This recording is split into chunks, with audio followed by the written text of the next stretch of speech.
This is our ELISA sales pitch project presented by Shruti and Rainushri on behalf of Eastlake Biolabs.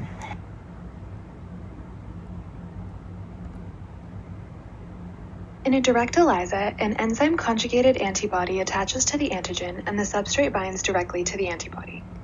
Some of the advantages of a direct ELISA are that there are fewer steps, so there is less chance for error. This also makes it faster to perform than an indirect ELISA. Some of the disadvantages are that the signal intensity isn't as strong because there's no secondary antibody to amplify the signal, and this could lead to false negatives. It's also less flexible because each target protein requires a specific primary antibody. An indirect ELISA is different from a direct ELISA because it utilizes two different types of antibodies. As depicted on the picture on the right, an indirect ELISA has both a primary antibody, depicted in green, and a secondary antibody, depicted in blue. This causes multiple enzyme-substrate reactions to occur, which increases signal intensity. Whereas in a direct ELISA, only one primary antibody would bind to an antigen, allowing only one enzyme-substrate reaction.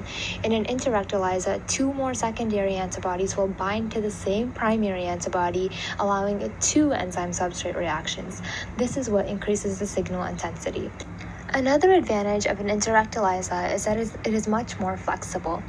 The same secondary antibody can be used to bind to multiple different primary antibodies, increasing its flexibility. Some disadvantages of an indirect ELISA arise from the time commitment it takes and the room for error. The secondary antibody having to bind to the primary antibody takes much more time, which is not present in a direct ELISA. This requires patience and much more time commitment, which is one of the disadvantages. Another disadvantage is that there is much more room for error because there are multiple more washing steps that could be easily missed or even messed up, which would lead to false results.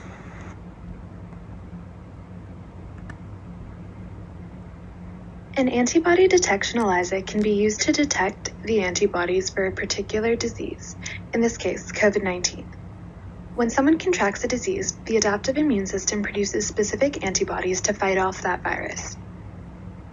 An antibody is made up of two heavy-chain polypeptides and two light-chain polypeptides that interact to form a Y shape. These antibodies bind to their corresponding antigens and inactivate them. As shown in the graph, these antibodies remain even when the antigen is gone, allowing them to be detected by an antibody detection ELISA during infection or after recovery. Based on our previous analysis, we recommend that to identify COVID-19 antibodies in a patient who had COVID-19 previously, the best course of action would be to use an indirect ELISA. As explained earlier, an indirect ELISA will allow secondary antibodies to bind to the primary antibodies, increasing signal intensity.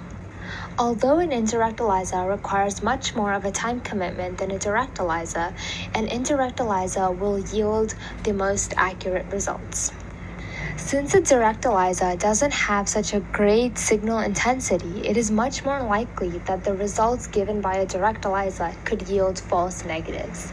Whereas a direct ELISA can give false negatives, an indirect ELISA will ensure accurate and efficient results because it will amplify the signal intensity, making it very obvious if the patient had COVID-19 previously. These are the steps for performing an antibody detection ELISA to find COVID-19 antibodies. First, lab-purified COVID-19 antigen is added to the wells. The wells are then washed to block the inner surface of the well and remove any unbound antigen. The patient's serum antibodies are then added, and any COVID-19 antibodies will recognize the antigen and bind to them. The wells are washed to remove the unbound antibodies. Then, an enzyme-linked secondary antibody is added and binds to the serum antibodies.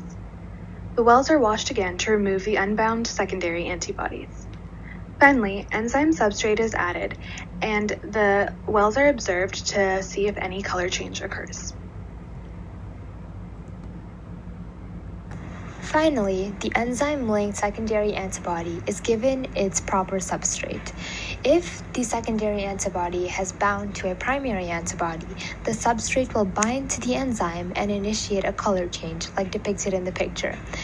If a color change is observed, it can be noted that the patient did have COVID at some point in their life because they have COVID-19 antibodies present in their sample.